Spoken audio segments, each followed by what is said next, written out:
কি রে, এত আর্জেন্ট ডাকলি? কিছু হয়েছে? মিস করবি আমায়? এরকম কেন জিজ্ঞেস করছিস? বল না।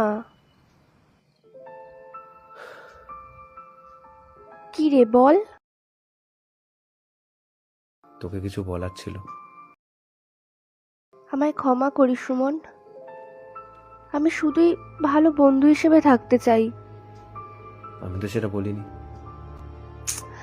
আমি জানি, কিন্তু আমার রাস্তা এখন অন্যদিকে।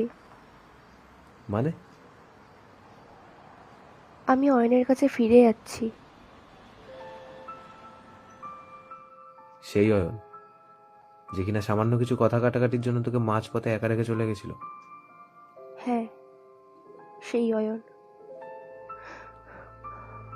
ও হয়তো নিজের ভুলটা বুঝতে পেরেছে।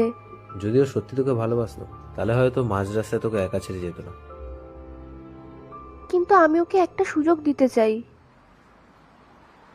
ঠিক আছে, তুই যা ভালো বুঝিস তাই কর। আশা করি তুই সুখী হবি। সুমন, ব্যথারা ফিরেছে পাশ, বালিশে জমে